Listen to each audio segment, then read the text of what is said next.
You want a perfect example of a story with a happy ending? Charlie and the Chocolate Factory, a children's novel written in 1964 by Roald Dahl. In my humble opinion, this is the perfect example of what I like to call a metaphorical comfort food. It's a feel-good story that provides the warm and fluffy feelings, and provides a good and happy closing. Overall, it's a good book if you need some soft warmness after some stress, and the only real disconcerting things about it are more or less meta problems that surround the book and its history, and nothing really to do with the actual book itself. For the -2 people who aren't up to speed, the book begins with a profile of the Bucket family, a family in poverty who lives in a little trash house. There's the Bucket grandparents, all 4 of them, Mr. and Mrs. Bucket, and the child in the family, Charlie Bucket. Through Charlie Bucket's personal problems and dialogue from the grandparents, we are also given a background on Mr. Willy Wonka, the greatest chocolatier on planet Earth. We are told that Mr. Wonka had to close down his factory thanks to constant corporate espionage, but later in the story he reopens his factory with a special contest. 5 golden tickets are hidden inside unmarked Wonka products, and they could be anywhere in the world. Within the first week, the first 4 tickets are found by Foodie Augustus Gloop, Spoiled Brat Veruca Salt, Chewing Gum Fanatic Violet Beauregard, and TV Addict Mike TV. Charlie, seemingly defeated, finds some money in a storm drain, and miraculously finds the final golden ticket in one of the chocolate bars he buys. The following morning, everyone meets up at the gates to Wonka's factory, where we finally get to see the guy in the flesh. He's a short, playful old dude with a plum tailcoat, bald green trousers, pearly gloves, a black top hat and goatee, and a gold-tipped cane. They go inside the factory where each of the kids gets terminated from the tour in comical ways that each pertain to their worst traits. Augustus falls in the chocolate river and up a transport pipe while trying to drink from said river. Violet turns herself into a giant blueberry after her ego gets the better of her and she tries some of Wonka's experimental gum. Veruca gets attacked and thrown down a garbage chute by a bunch of squirrels while complaining that she wants a squirrel. And Mike tests Wonka's Wonka Vision machine on himself, shrieking him in the process, as he literally cannot get over the notion of being on TV. Charlie and Grandpa Joe are the last remaining contestants, and Wonka says that they've won said contest, and that Charlie has won the entire factory, being an heir to Wonka's throne when Wonka retires. They hitch a ride on Wonka's great glass elevator, smashing through the factory's roof. They go back to Charlie's house where they pick up the rest of the family, and the book ends triumphantly with all of them riding into the sky. Okay, so Charlie and the Chocolate Factory. Pretty good book. It's got a nice and interesting plot, great and interesting characters, and it actually has a happy ending. Charlie, the underdog, ends up on top and he's able to live a happy life with his family and his hero. The book ends on an ambiguous yet perfectly good note, and you would be perfectly in the right for assuming that after this, Charlie and the gang go back to the factory and Wonka would teach his new peer about how to make Wonka branded sweets. At least that's what I would be saying if it weren't for the fact that Dahl actually wrote a sequel to this book. The popularity of the original Charlie and the Chocolate Factory novel is both a blessing and a curse. For example, the book has been adapted like 5-6 times. Okay, realistically it's close to like 30, but still. Some of these adaptations have become so popular to the point where the book becomes overshadowed by them. For example, 2 of the 3 legitimate book-to-film adaptations, the 1971 film and the 2005 film, have both become cult classics. When you want to experience Willy Wonka, you're most likely going to direct yourself to the films or the musical. That doesn't mean there's anything wrong with preferring the book per se, I wouldn't blame you in the slightest if you do, but it simply means that the original book is a version that doesn't get much recognition.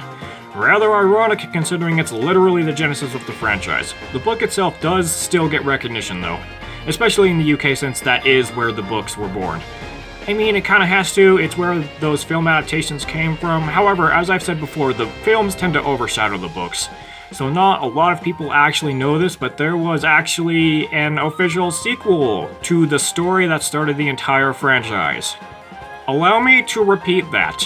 Charlie and the Chocolate Factory, a book that has transcended generations, that is directly and indirectly responsible for multiple cult classic films, multiple musicals both on Broadway and on the small-scale stage, and what was at the time the world's largest non-chocolate confectionery empire. And yet the original book that helped spawn all of this had a sequel called Charlie and the Great Glass Elevator. Is this news to you? I mean, if it is, then I don't blame you. I doubt a lot of casual Wonka fans would know about this, unless they went out of their way looking for a Willy Wonka sequel of some kind. If you're a Dahl fan, then you probably already know about it since it is one of his works. To be honest, I was not a Wonka fan until like the very end of 2021, and before then I didn't even know any official Willy Wonka sequel even existed. It was only when I was doing research for my old Wonka Iceberg video that I learned about this book's existence. Even knowing about Wonka's existence for most of my life, until that point I never knew a sequel existed. I mean, is the sequel's existence just common knowledge and I've just been out of the loop? Either way, this book is a sequel to the magical adventures of Willy Wonka and his younger subordinate. If the original is as good as it is, what is this book going to be like?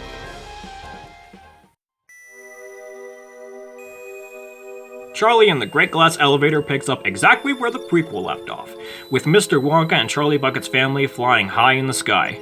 They are flying super high and super fast so that they are able to yet again smash through the factory roof. However, Grandma Georgina ruins everything by halting Wonka from pressing a button that lets them descend. Because of this, they become stuck in Earth's orbit.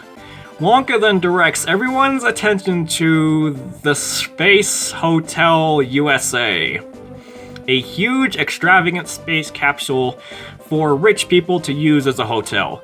And it just so happens that it launched like 2 days before Wonka's factory tour. Okay, so they decide to dock in this space hotel, but then astronauts and some officials for the space hotel back on Earth, and even the United States president himself, and everyone else working in the White House that you can think of, they all see Mr. Wonka and co. in the Great Glass Elevator, and they assume that they're space pirates, and that they're going to terrorize the space hotel. And then a friend of the president assumes that it's a rival hotel owner that wants to blow up the space hotel. Alright? So after all of this chaos, after the entire world goes into a panic, the United States, everything tries to contact the group while the latter is in the space hotel, and in response, Wonka speaks to them in gibberish. And because of this, everyone assumes that the Bucket family and Wonka are a bunch of Martians. And he invites them to a dinner. After this fiasco, we come to another fiasco. The space hotel suddenly gets attacked by shadowy egg aliens known as vermicious canids. And Wonka just knows everything about them, even their home planet and how far away it is from Earth. And that the canids exterminated a species of moon aliens called Poozas. Oh, and he also explains that shooting stars aren't what you've been taught in science class. They aren't shiny meteor pieces or whatever. They're vermicious canids burning up in the Earth's atmosphere. Oh my god. Anyway, Wonka sings a song to a canid that was harassing them by banging on the elevator after everyone left the space hotel, and then we get to hear about how the entire world has ceased operation because they were so focused on the group of widows in a skyhook-operated elevator. We then get another song from the president's nurse for no reason after the president invents like an advanced intercom. The president calls his French chef to make meals for what he thinks are the Martians, and there's this funny little bit where the president swears into his microphone and all the children on Earth repeat it. However, things go back to chaos very quickly when the canids cause some problems again by destroying the staff in the space hotel. Meanwhile, Mr. Wonka and company are being harassed by that one lone canid still, and they go so fast that they orbited around Earth completely and are now speeding back to the space hotel. They see the transport capsule and realize it's under attack by a squad of canids, and we get to hear the president's conversation with everyone in the transport capsule. And they're basically screwed since the canids destroyed any hopes they might have had in escaping. And it's communicating in a pretty unnerving and stressful way. You can really feel the tension. Charlie inadvertently gives Wonka the idea to tow the transport capsule away from the scene. So Wonka has Grandpa Joe eject a reinforced steel rope out of the Great Glass Elevator, because of course Wonka would have something like that installed. The second they get to the capsule though, the canids start attacking them. Charlie and Grandpa Joe successfully connect the elevator with the transport capsule and then fly away, although a huge cloud of canids starts to follow them soon after. One canid stretches itself super long and tries to wrap itself like a boa constrictor around the glass elevator, and the rest of them form a huge rope to try and grab them and fling them away. But Mr. Wonka circumvents this by blasting full speed back to Earth, and as they speed through Earth's atmosphere, all the canids are roasted to a crisp. The canids have finally been defeated, and they are completely muted from the plot from this point forward. Thank you, God. Also, Mr. Wonka disses parachutes and says that they're for astronauts and sissies. They ditch the transport capsule and then finally crash through the roof of the chocolate factory. Mr. Wonka quotes his 1971 self for some reason. They head to the chocolate room and the Oompa Loompas greet them with a short song, and they escort the grandparents' bed out of the elevator. But then the three of them that are still in bed throw a huge tantrum about getting out of bed. Mr. Wonka presents them with one of his inventions, Wonkavite, a rejuvenation formula that is able to reverse aging, physical effects and all, and one pill reverses you by 20 years. The Oompa Loompas sing a song about the wonders of Wonkavite, and then Mr. Wonka presents a bottle of it with a prescription that describes the medicine as, each pill will make you younger by exactly 20 years, and Mr. Wonka throws a bunch of random crap out of his pockets to find the recipe for Wonkavite. Dare I read the entire thing? Okay, fine, I will. This is quotes from the book. Recipe for making Wonkavite. Take a block of finest chocolate weighing 1 ton or 20 sacks full of broken chocolate, whichever is easier. Place chocolate in very large cauldron and melt over red-hot furnace. When melted, lower the heat slightly so as not to burn the chocolate, but keep it boiling. Now add the following, in precisely the order given, stirring well all the time, allowing each item to dissolve before adding the next. The hoof of a manticore, the trunk and the suitcase of an elephant, the yolks of 3 eggs from a wiffle bird, a wart from a warthog, the horn of a cow, it must be a loud horn, the front tail of a cockatrice, 6 ounces of sponge from a young slime scraper, 2 hares and 1 rabbit from the head of a hippocampus, the beak of a red-breasted albatross, a corn from the toe of a unicorn, the 4 tentacles of a quadrupus, the hip and the paw in the pot of a hippopotamus, the snout of a froghopper, the mole from a mole, the hide and the seek of a spotted wangdoodle, the whites of 12 eggs from a tree squeak, the 3 feet of a snozwinger, if you can get 3 feet, 1 yard will do. The square root of a South American abacus, the fangs of a viper, it must be a vent screen viper, the chest and the drawers of a wild grout. When all of the above are thoroughly dissolved, boil for a further 27 days, but do not stir. At the end of this time, all liquid will have evaporated, and there will be left in the bottom of the cauldron only a hard brown lump about the size of a football. Break this open with a hammer, and in the very center of it you will find a small round pill. This pill is Wonkavite. I am never reading that again! Oh my god! He first has Grandpa George take one of the pills, and during this we get a small look into the psyche of Mr. Bucket. Working in a toothpaste factory has made him a pretty shy person, but now he's more outgoing thanks to everything that's happened. And the Oompa Loompas sing another song. The oldies fight over the pills, and the squabble leads to the 3 grandparents turning into babies, and Grandma Georgina literally becoming so young that she vanishes out of existence. Wonka explains the arithmetic behind the situation and that she's turned -2 years old. Wonka says that she's in the waiting room, and then we get the longest Oompa Loompa song ever. Wonka tells everyone that Grandma Georgina's spirit now resides in Minus Land, a limbo where unborn souls linger. And we get to see that Mr. Wonka has the portal to this dimension inside the Great Glass Elevator. He, Charlie, and Grandpa Joe ride through the elevator past a huge deposit of rock candy. Wonka explains that he used spurs from the oldest conifer tree in the world and a bunch of other super old things, no, I'm not reading the convoluted recipe, to make a reverse Wonkavite, Vita-Wonk. They go so deep in the factory that they go to Minus Land, the purgatory for unborn souls, right under the Wonka candy factory. Wonka tells Charlie about the dangerous guardians of Minus Land, Newlies, which are invisible vampire-like monsters. The gang quickly spot Grandma Georgina's spirit, and Wonka uses a squirt gun filled with Vita-Wonk to retrieve it and teleport it back to the factory, where she will be in a physical and life state. Wonka sings a little song in triumph, and they go back to the actual factory. However, Grandma Georgina is now a super old shriveled frog lady. They try to make her say her age, and it turns out that she turned into a 352-year-old woman. Because why not? After calculating that she'll need 14 Wonkavite pills, she takes them, and it takes around 4 minutes for her to age back to normal. All the while, she's rambling on about random things and points in history. After she returns to normal, they use Vita-Wonk to age the baby grandparents back into actual grandparents. While arguing with the old folks about getting out of bed again, the Oompa Loompas deliver a letter to Mr. Wonka from the White House, congratulating them on their efforts in saving the crew in the space capsule earlier. Remember when they did that? I mean, if you don't, I don't blame you considering how all over the place this book is. The oldies finally get up out of bed and they leave to hitch a ride on a government helicopter to this special dinner. And that was Charlie and the Great Glass Elevator, the official sequel to Charlie and the Chocolate Factory. What the freaking heck did I just read? Okay, I'm gonna be honest, this book was one of the most nonsensical, confused, crazy, random stories I have ever read. And this is coming from someone who has watched every episode of Unikitty, a show that lives and breathes off of goofy, random humor. Like, seriously, I need to ask this again. What in the 7 circles of heck did I just read? This is the official sequel to Charlie and the Chocolate Factory. My brain hurts.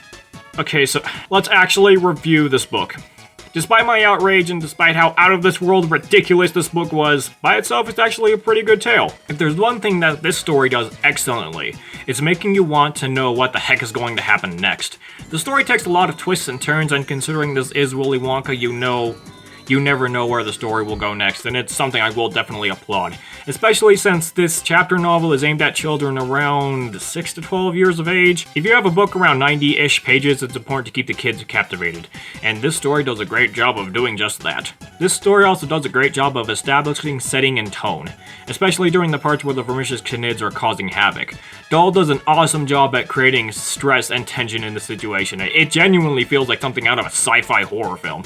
The book goes to great pains to establish details about its setting, like who works for the US government and the Space Hotel and the physical features of the Space Hotel itself. There's also a little bit of extra lore with the Wonka factory, like how it's almost aperture science where there are just these layers upon layers going underground. And there's a lot of rooms for stuff like candy and literal chocolate rigging like it's oil in one room. This book does an awesome job at establishing its setting and tone. And it's probably the best part about the book. It's what it's best at, just like the Chocolate Factory book before it. However, if I had to condemn the book for something, it would be just how out of left field a lot of things are in the story.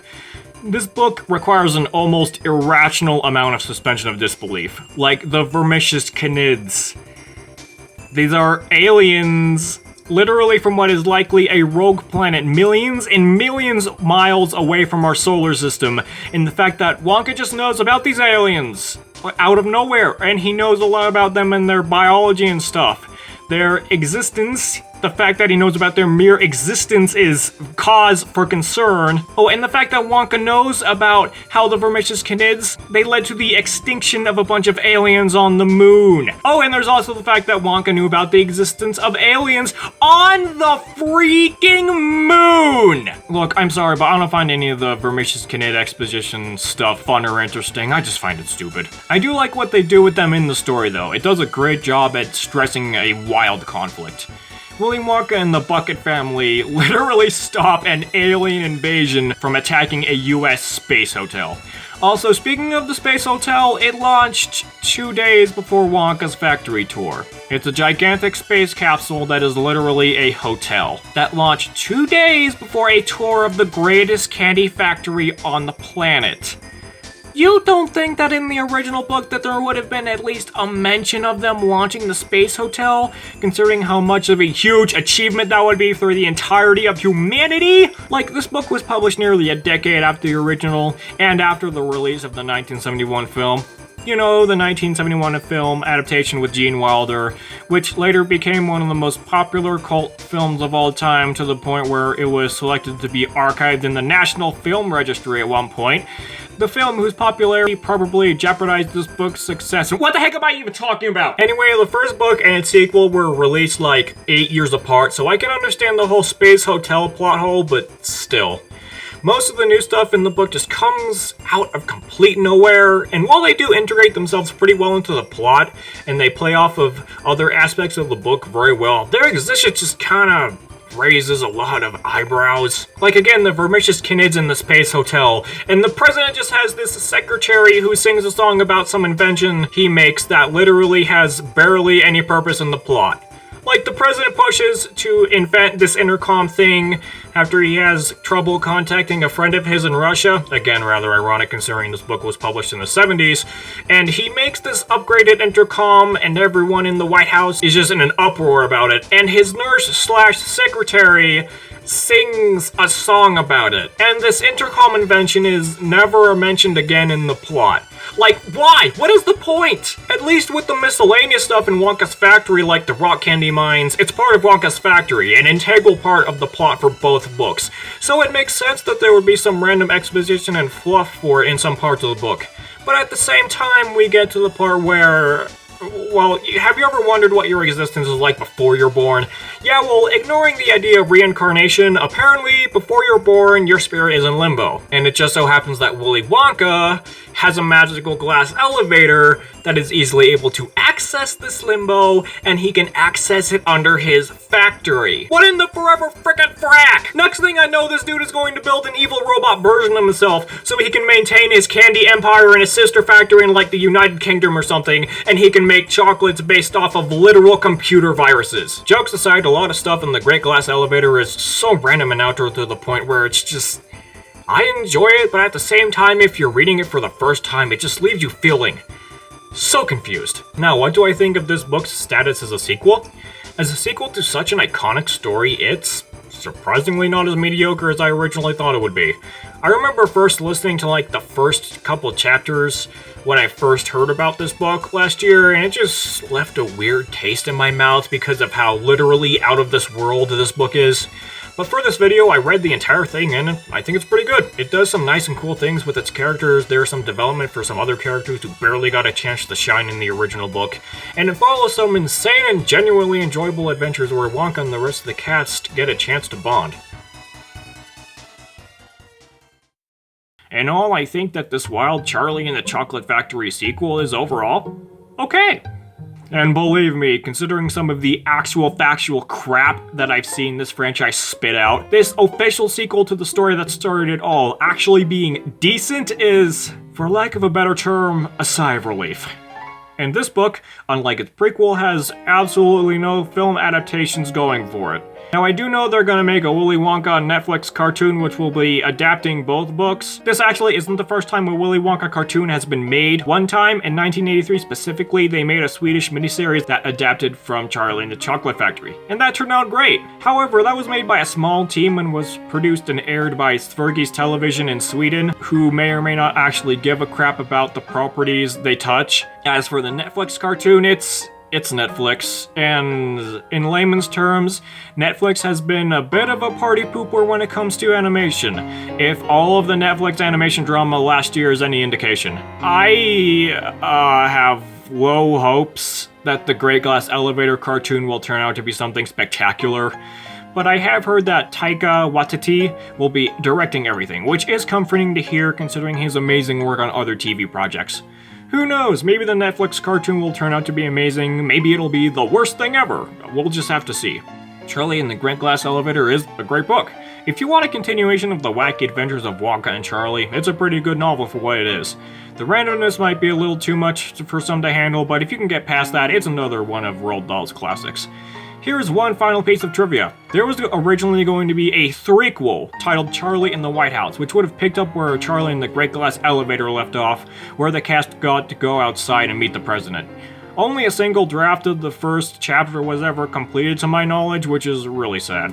Who knows, maybe the Roald Dahl estate will actually finish it, though I doubt anyone will ever be able to match Roald Dahl's magical creativity.